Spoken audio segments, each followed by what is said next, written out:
We call on Brother Siddiq Isaacs, the head of business support services at Bright, who will be telling us a little bit about the Takaful building product. This wasn't supposed to be my slot at this point in time, but due to some logistical changes in the agenda, I'm up first, so I've got to keep it down to 1.5 minutes it is.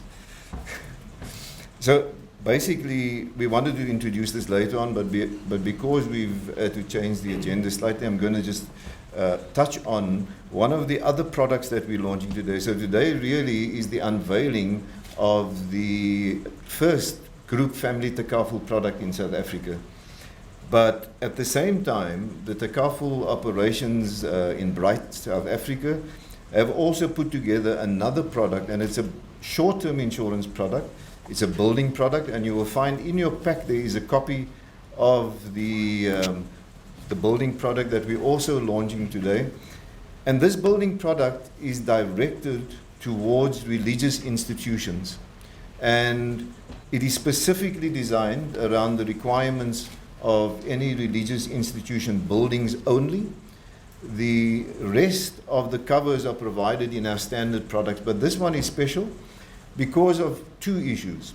Firstly, there will be a special rate attached to this, which is outside of the normal rating, to make provision for religious institutions and understanding that religious institutions need some form of support from organizations like ourselves. Secondly, we have commitment from some of the brokers already who are going to be selling this product to rebate from 100% to 50% of their commission towards a special Waqf fund that we will talk about later on in the day. All of those commissions will go into a Waqf fund that will help to support the community in various projects that we will be talking about during the course of the day. When we talk about the group family Takaful, we'll also be talking about some kind of charity that we are busy looking at. And this building product forms part of the support to the community to be able to provide some form of charitable support to the community on an ongoing basis going forward. So we've got some great support from the brokers already to work with us in terms of this product. So I'm not going to go any further with this. It's a building product. It's got all the information in your pack, and you're more than welcome at leisure to have a look through it, but it is specially designed for religious institutions, and it's the only one of its kind under Takaful in South Africa. So you're more than welcome to just pick up on it, and if there's any questions during the course of today on this product, you're more than welcome to engage me. Thanks very much. Jazakallah. There are many of us in the room who have an in-depth knowledge with regards to Takaful, its development, its history, etc. But then there are others like me who maybe not on a day-to-day basis are as involved as the rest of you. And in terms of setting the tone for the rest of the deliberations today, the next item is going to be a little bit of a background, development and history of Takaful globally, but more specifically in South Africa.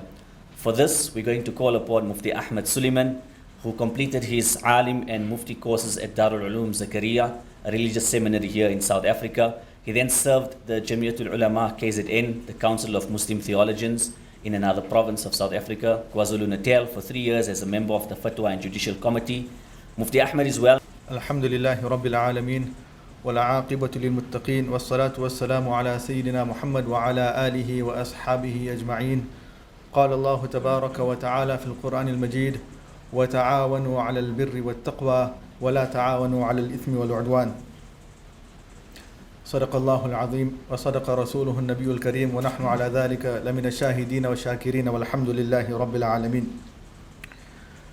بقلوب ملؤها المحبة وأفئدة تنبض بالمودة وكلمات تبحث عن روح الأخوة نقول لكم أهلا وسهلا فضيلة الشيخ فيض المنجو وفضيلة الشيخ المفتي حسان كليم وجميع ضيوفنا الذين سافروا من مملكة البحرين وضيوفنا الخاصة الذين حضروا هذا المؤتمر اليوم. أهلا وسهلا، أهلا بكم بقلوبنا قبل حروفنا، بكل سعادة وبكل عزة. بسم الله ابتدينا ولغيره من حنينا وفي شرع الله مشينا. تبعنا نهج الرسول خاتم النبيين صلى الله عليه وسلم قوله لا يزول وعلى نهجه مشينا وللمعالي دعينا حمينا الحق المبين وله نحن سعينا فيه خير للعالمين وفيه للنور قد لقينا وبكتاب الله وسنة رسوله صلى الله عليه وسلم اهتدينا رعى الله الأحبة حيث حلوا رعى الله الأحبة حيث حلوا لهم في القلب مرتحل وحل خيول الوصل مسرجة إليهم تبارت حيثما ساروا وهلوا. Honorable guests, Assalamu alaikum wa rahmatullahi wa barakatuh.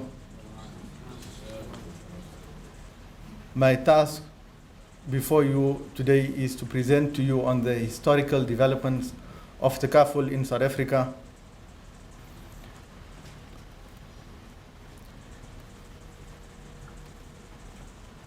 I think before we go into the history of it, it is important for us to acknowledge some of the ulama that were involved right at the beginning when Takaful was an unknown concept in South Africa. How to deal with Takaful from a Sharia perspective, how to construct this thing. It did not exist at that point in time. So the ulama that were involved have been listed here today just for acknowledgement. Mufti Ashraf Qureshi, who is also a Takaful member of Takaful Africa, underwritten by Bright Insurance. Mufti Ashraf Qureshi and myself were tasked as the first Sharia board members or the first Sharia team to look into a structure that will work for us in South Africa. Maulana Shoaib Jusab and Sheikh Ziyad Muhammad were given the task as consultants or intermediaries between the company Takaful South Africa and ourselves as the Sharia board to find a suitable alternate to conventional insurance. Mufti Siraj Desai of PE was kind enough to share with me the writings of Mufti Shafir Rahmatullah Alayh on the alternative to Takaful, the alternative to conventional insurance. Sheikh Taha Karan, who will be presenting after me, was also part of this and provided his insights. Mufti Muhammad Ali Bopali, who is one of the senior asatiza at Darul Zakaria, one of my teachers and lecturers as well. I sat with him and discussed the alternate as it got into greater, as it took a greater structure and as we were getting closer to finalization. Mufti Shafiq Jakura, who is from Durban, who shared with us the findings of the presentation or the seminar of Takaful that took place at Darul Karachi in 2002. Mufti Zubair Bayat of Darul Ihsan in Durban, who helped put the structure together, and Mufti Yusuf Suleiman, who is also a Takaful Sharia board member, Takaful Africa Sharia board member.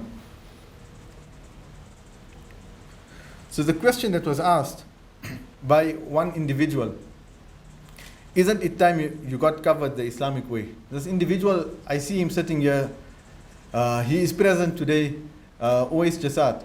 Oais Jasad presented an opportunity to Hanover Re, and it is very interesting that 15 years later we sit in a room with Hanover Re and the CEO of Hanover Re Takaful and all the other members of Takaful from Bahrain. Hanover Re in South Africa gave Uwais the opportunity then to go and explore the Takaful, an alternative to conventional insurance in South Africa. Uwais then had to find ulama, he had to study models, and he had to form something called, or he did form something called Takaful. Takaful, as you can see, Uwais found a very special way to pronounce, to spell this thing. He called it Takaful. And till today, some people, because of Uwais's fancy pronunciation or fancy way of writing the word Takaful, many people in South Africa still would, when they do the transliteration from Arabic into English, they'll still transliterate it as Takaful. Thanks to Uwais for that. Takaful. So Uwais formed something called Takaful or Takaful South Africa. For the ulama at the time, it was something very challenging. the concept did not exist, never mind the practical explanations. There were some delegations that came from Malaysia and spoke about some of the models that were used at the time in Malaysia. But obviously, coming from an India Pak background in South Africa, we had to go back to our roots and find what the scholars of India Pak had written on the subject of takaful. So we found the interesting writings of Mufti Shafi Sahib Rahmatullah Alayh, who is the father of well-renowned Mufti Taqi Usmani, Damat Barakatuhu, may Allah subhanahu wa ta'ala preserve him. Mufti Shafi Rahmatullah Alayh wrote the blueprint for takaful and how it should work from a waqf perspective. The ulama of Pakistan, Allama Yusuf bin Nuri Rahmatullah Alayh, Mufti Wali Hassan Tonki Rahmatullah Alayh, and many others had endorsed the view of Mufti Shafi Sahib Rahmatullah Alayh. And in South Africa, we then thought we would go with the waqf model is approved and endorsed by the senior ulama of Pakistan. We then were lucky at the time to receive the findings of the seminar of takaful on the subject of takaful in Pakistan. It was quite easy for us then to motivate our ulama to look at this model from a Sharia perspective. Mufti Ashraf Qureshi then wrote to Mufti Taqi Usmani after we had developed the model and after we were ready to launch, but prior to launch. So we wrote to Mufti Taqi Usmani at the point in time, and we presented our workings to Mufti Taqi Usmani at the time. It was in 2003. And Mufti Taqi Usmani, in his own handwriting, alhamdulillah, endorsed the product for us, and we could go live at that point in time. We're also lucky that when Mufti Taqi Usmani wrote one of his first books on takaful using the waqf concept, Ta'sis al-Ta'min al-Takafuli ala Asas al-Waqf, he made mention of us South Africans in that book of his. Mufti Taqi Usmani mentioned هذه بالإجمال أسس لتطوير التكافل باستخدام صيغة الوقف. I will not translate everything. وإن هذه الصيغة طبقتها شركة تكافل جنوب أفريقيا بجناح. Mufti Taqi Usmani mentions in his book, using the waqf model of takaful, he says that a company in South Africa had successfully launched the takaful operation using the waqf model. And then he goes on to mention some of the workings of this company with reference to Takaful, South Africa. So that was the first experience of takaful in South Africa, and then it took its shape, and I will take you through that with time until we see it in the current form of Takaful Africa, underwritten by Bright Insurance Company. The next example of takaful based on the principles of waqf as well was a product offering by Old Mutual. Old Mutual in 2005 launched something called the Pristine Islamic Retirement Scheme. It was a retirement scheme which linked to it was on the principles of takaful, group life and disability cover. This was launched based on the waqf. So the retirement fund obviously was invested, but on the side of it, participants contributed to the waqf fund, which was established by Old Mutual at the time. And you will note some of the ulama that were involved at the time in helping Old Mutual set this up. Mufti Abdul Qadir Hussein, Mufti Ashraf Qureshi, and Sheikh Faik Khamildin of Cape Town. Unfortunately, this thing did not take off well, and Old Mutual had to close it down. I think one of the reasons why it had to be closed down at the time was it was premature. It came too soon in the market. People were not ready for this. People did not understand the meaning of takaful at the time, and unfortunately did not take off because of that. If anybody is interested now, obviously we will be talking about the unveiling of a live takaful product today as well, but I think the market is ready for it now, inshallah. Then what Takaful SA, it took its next step when Absa Insurance Company decided that they want to get involved, and we have Aman Muhammad here today, who was the managing director of EBSA Islamic Bank, they wanted to get involved in the Takaful space, and they thought that instead of setting it up, the easier way would be to acquire Takaful South Africa. So EBSA Insurance Company then acquired Takaful South Africa, and the Sharia Supervisory Board of EBSA or EBSA Islamic Bank took over the product. EBSA then decided to exit the market and not be involved in insurance at all, not only Takaful, but insurance at all. So EBSA got rid of the insurance book. It was a sad moment for Takaful because it meant that Takaful will also be closing down, and it will be a sad moment for South Africa for us not to have another Takaful offering in South Africa. But we were lucky at the time. Zurich Insurance Company, which has now been bought over by Bright Insurance Company, were prepared to assist in the development of a Takaful company using their license.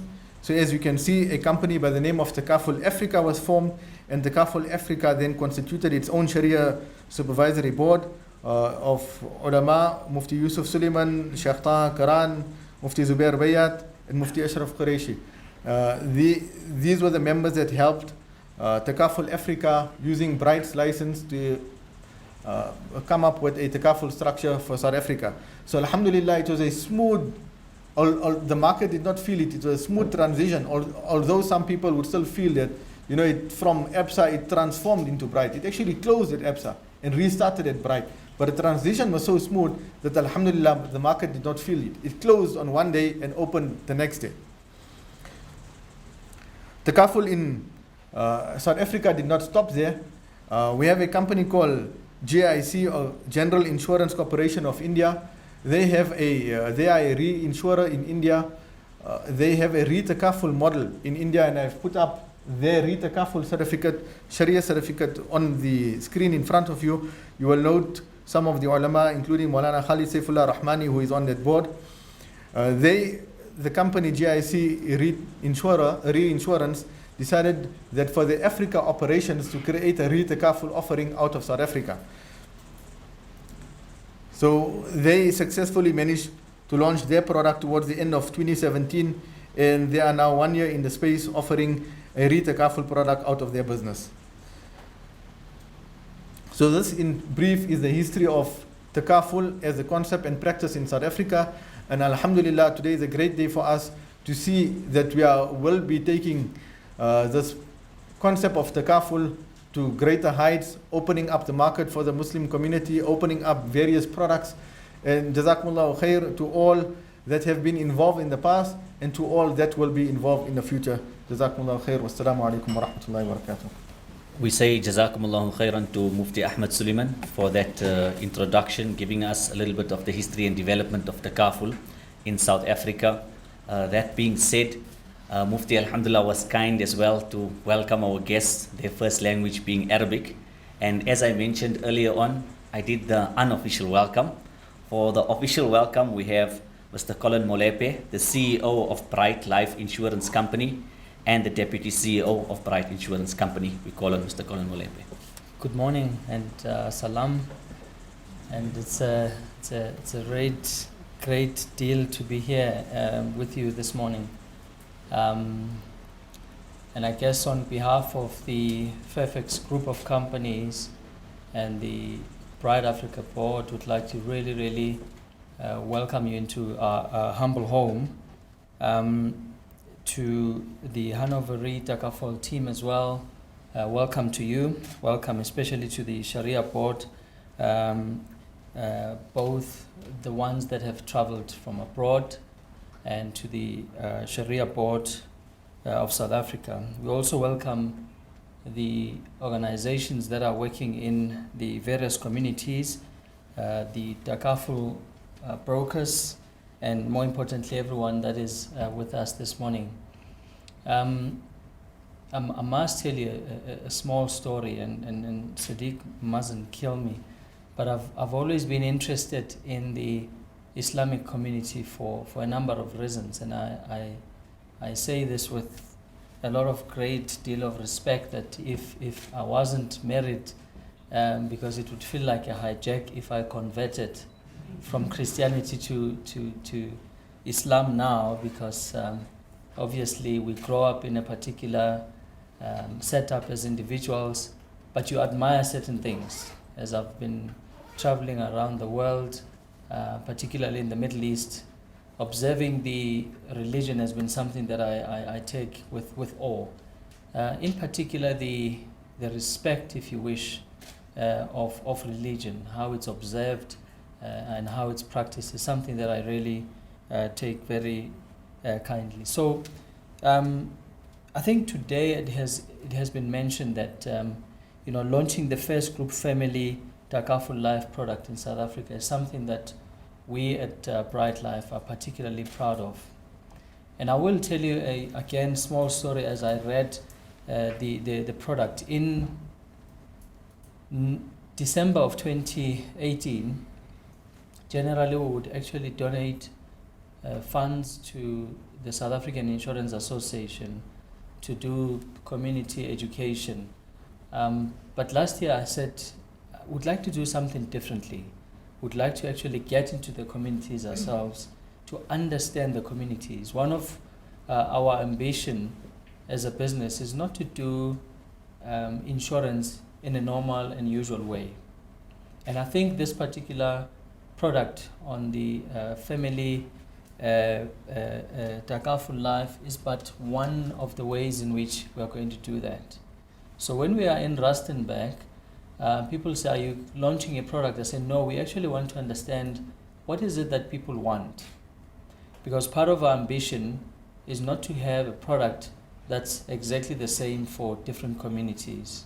In South Africa, we have people from different religious groups, people with different beliefs, culturally and otherwise. In fact, the study that we have done suggests that people do not buy insurance for economic reasons.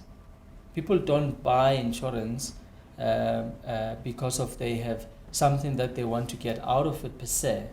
But I think there's something about the cultural aspect that informs the things we do.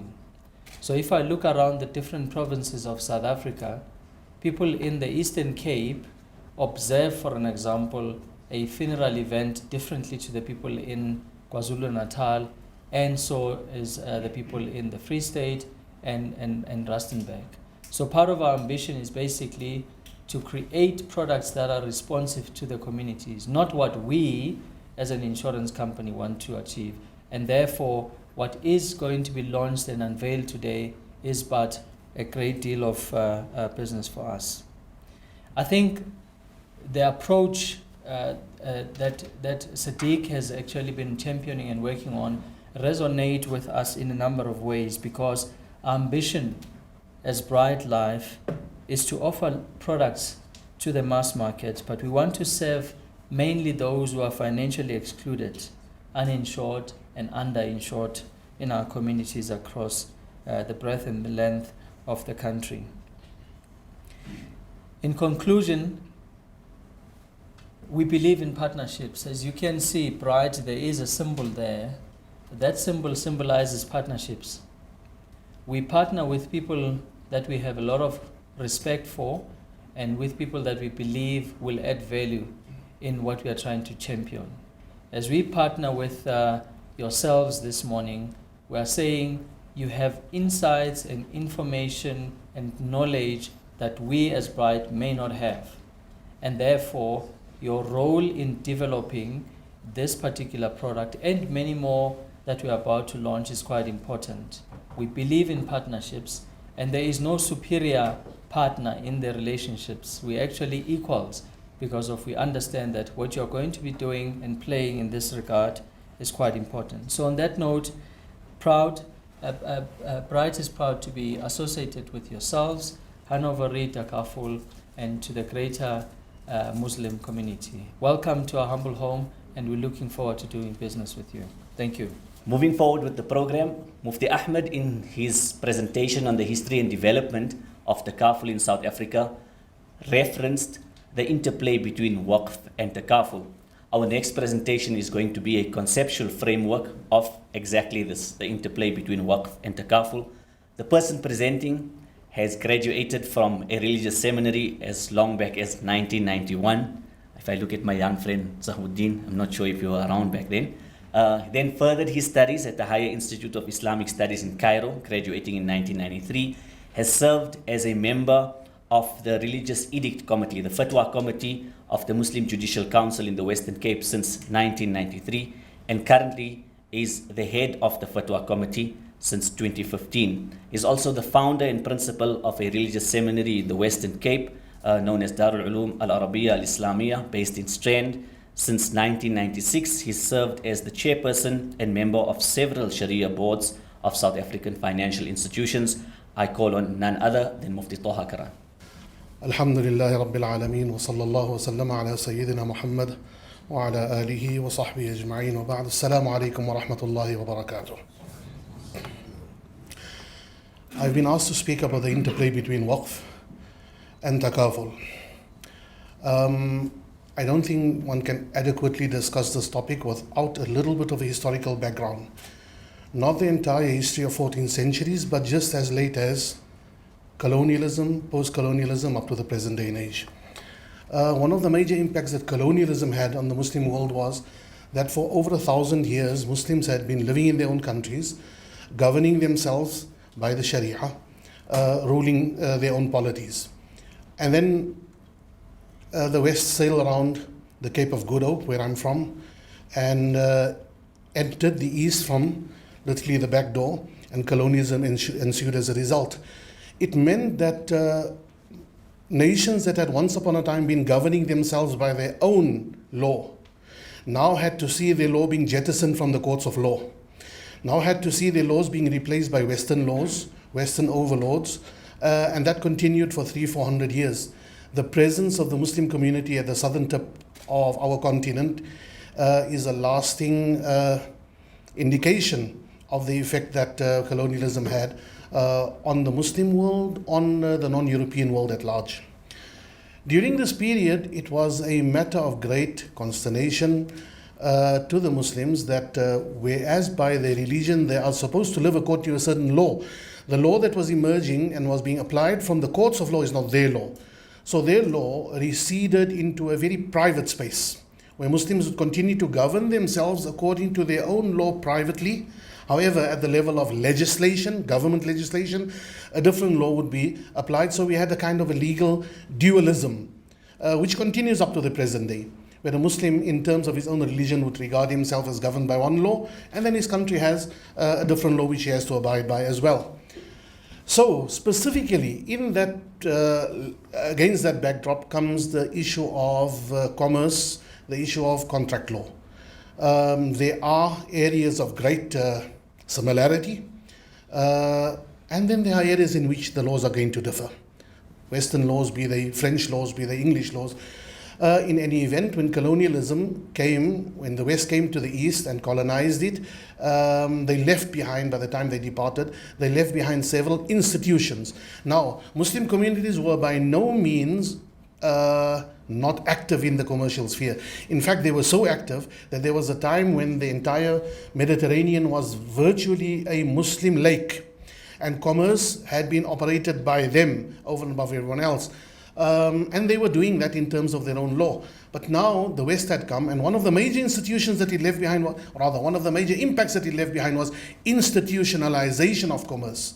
Suddenly we find institutions such as banks, insurance companies, etc., which we didn't have before. Professor Ibrahim Yudovic of the University of Harvard expresses it in these terms. He calls Muslim countries prior to this, he calls them bankers without banks. Because all the functions that banks do had been done at the individual level before that. But with colonialism receding, Muslims suddenly found these institutions had been left behind. So what do you do about them? In this manner arises what I'll call probably the problem of insurance. Looking at insurance in that manner, Muslim jurists were constrained by the nature of their theory of what constitutes a contract. They were constrained to say that the insurance contract does not conform to Sharia. Simply for one reason. There are two major things that render contracts impermissible as far as Sharia is concerned. The one would be riba. There's a usurious excess. The other one would be gharar, or uncertainty. And in the insurance mechanism, the way commercial insurance generally operates, we find both of them together. And when you marry the one to the other, you find the phenomenon of qimar, which is gambling. So for every possible reason under the sun, Muslims couldn't quite come to accept the insurance contract. So when they had to deal with it, how do you deal with it? You deal with it under duress, or you try and develop the alternative. And this is where the resurgence came about. By the middle of the previous century, colonialism started receding from Muslim countries, and by 1947 India was independent, 1952 Egypt became independent, and so it goes on. South Africa itself left the Commonwealth by about 61 or so. So all of these countries started gaining their independence and then started clawing back bit by bit some of its legacy. As far as Muslims are concerned, when they had to look at the insurance mechanism, they said, how will we look at it? I'm speaking specifically about the period in the mid-1960s. So by about 1964, a group of scholars in Pakistan sat together and said, let's deal with this. Let's try and create an alternative.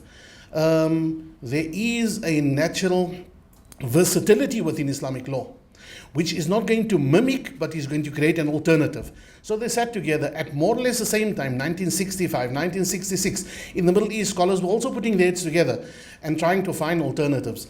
They, in the Middle East, produced the alternative of cooperative insurance. And in the Indian subcontinent, what happened was that they looked at waqf as the alternative basis to structured insurance upon, and this is where we come with the concept of waqf-based takaful. I just need to take one little step back towards the middle years of colonialism, when in the Ottoman period, waqf had been used as an alternative to insurance, but in a completely different manner that was now being precipitated.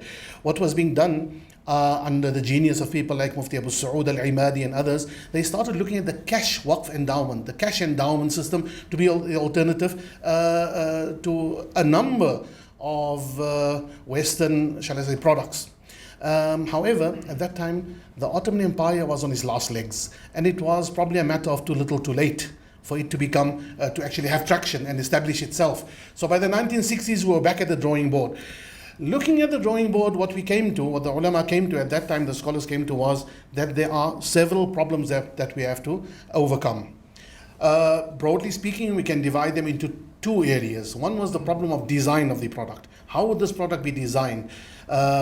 Secondly, then implementation. How would it be implemented?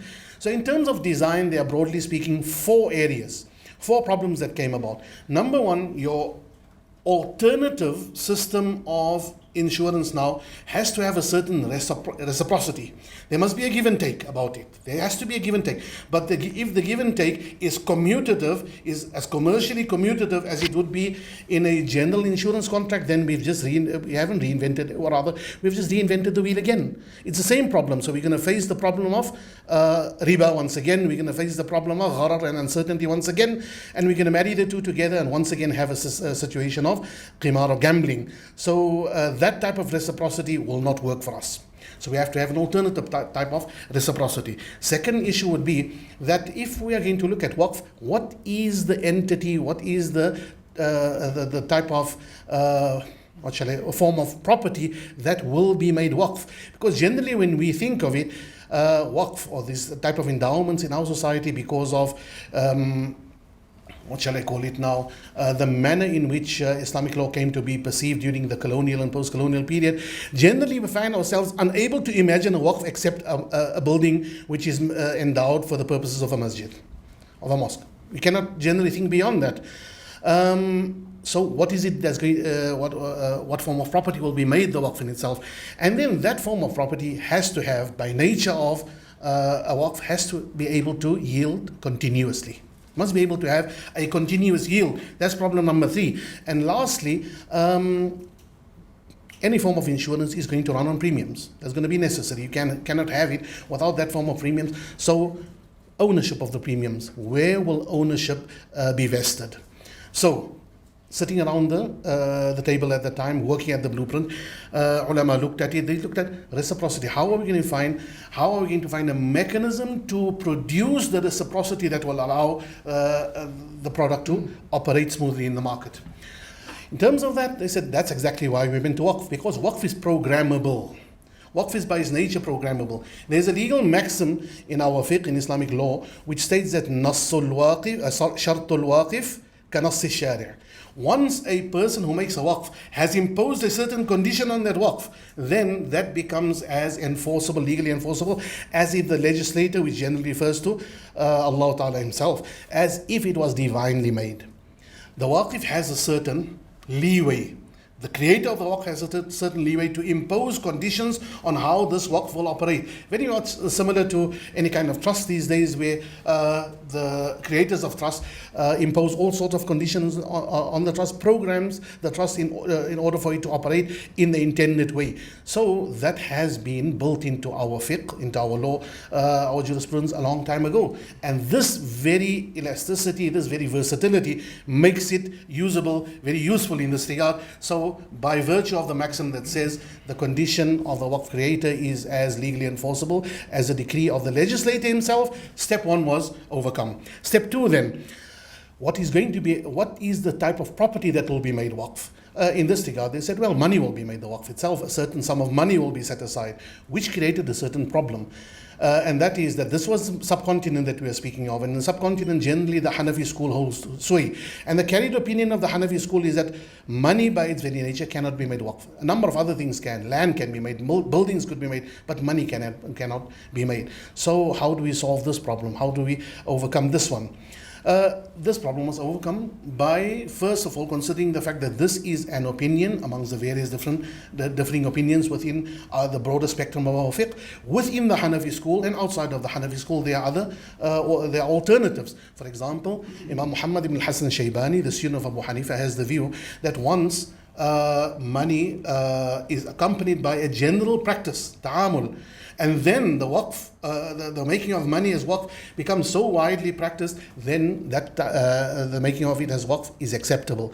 Zufar ibn al-Hudayl, another student of Abu Hanifa, has the view that it doesn't even depend upon the additional factor of ta'amul. Generally it can be, which is exactly the Maliki view, and which are two alternative opinions within the Shafi'i school and the Hanbali school. So solutions in our present situation, when options are few, is to draw from the broad spectrum in the field of commerce, to draw from the broad spectrum of our fiqh, all of it's part of Islamic law. That was problem number two. The third problem was that it needs to be able to yield continuously. Now we know that money, once spent, is finished, and that is the problem with the original idea of can money be made waqf or not. Those who held the view, such as Imam Abu Hanifa, such as the carried opinion within the Shafi'i and Hanbali schools, that say that money is not susceptible, it cannot be made waqf. They look at the perspective of money as once used, cannot be reused once again. But this is where the genius of people like Abu Saud comes in, and Abu Saud says, well, money has another side to it. Money has a physical form, and then it also has a dematerialized form. Once I lend money to you, then the physical money which I've given to you is yours, but you owe me a dematerialized debt. So that is also accepted, generally accepted as value. So Abu Saud says, once the waqf, the money of the waqf itself is spent, then a debt is created. That dematerialized debt, that is the continuation of the waqf in itself. So in this way, this problem was eventually overcome. But now comes the last problem, and that one, neither the Ottomans nor anyone contemporaneous to them could provide an immediate answer to this one. Once premiums are paid into the waqf, we have a certain amount, let's say 5,000, 50,000 rands is made the waqf. Once we pay money to the waqf, I'm a client of the Takaful company, and every month I pay a certain sum. Who gets to own that? Does that become waqf in itself? Because the moment something is waqf, it becomes circumscribed by very, very very strict rules. You cannot just do anything with it. It has to be dealt with as the waqf deed stipulates. So this is where by scouring the works of fiqh, our scholars who sat together in the 1960s came across the following notion, which is that a waqf is what we would call, in terms of South African law and any other Western law today, a juristic personality on its own. Our law, our fiqh has recognized a waqf as a person capable to own and to owe. And that is very, very that very much corresponds to the idea of a juristic personality. So what is paid into the waqf as premiums will not become waqf in itself, but will become mamluk lil waqf. It is owned by the waqf. And as being owned by the waqf, then the ones in charge of operating the waqf will then have leeway in disposing of it in the manner that the waqf or rather the takaful mechanism requires. These were the four problems, and these were the ways in which the scholars and the jurists at the time surmounted them.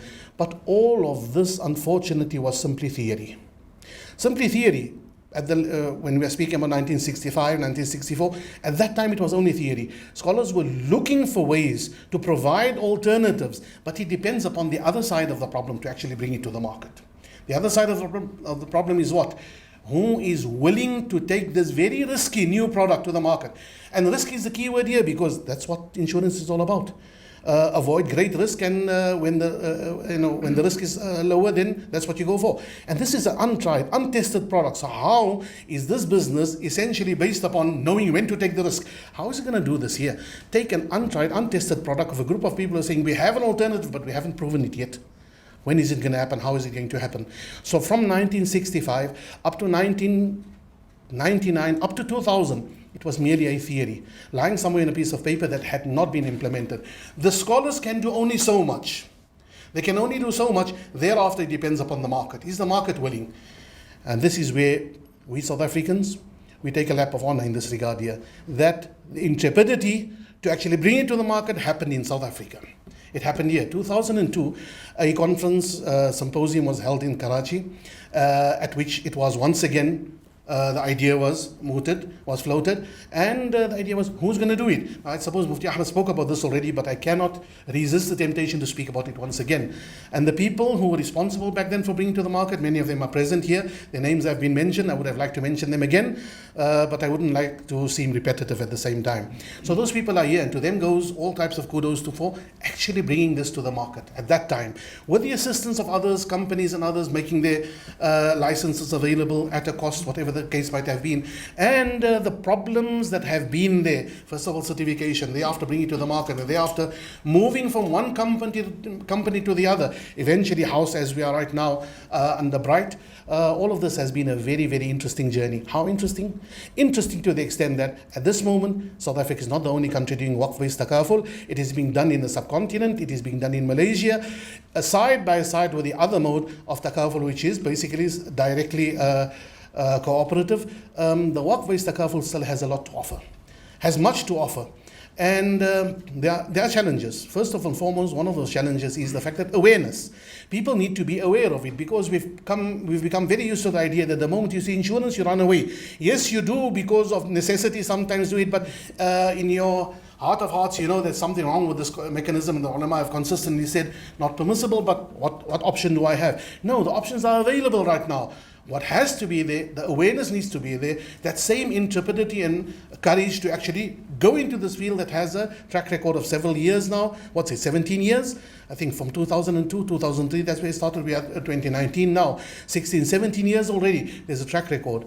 And that track record should give all kinds of confidence to potential clients to come to this. However, there is another matter of perception that is still lagging behind, and that is the perception of not just takaful, not just waqf-based takaful, but of the entire insurance industry as almost geared for the well-heeled and for the rich. It's not for the common man in the street, not for the poorest of the poor. But I think what we are here about today, what all of us have come together here, will hopefully go a long way in dispelling that last of misconceptions.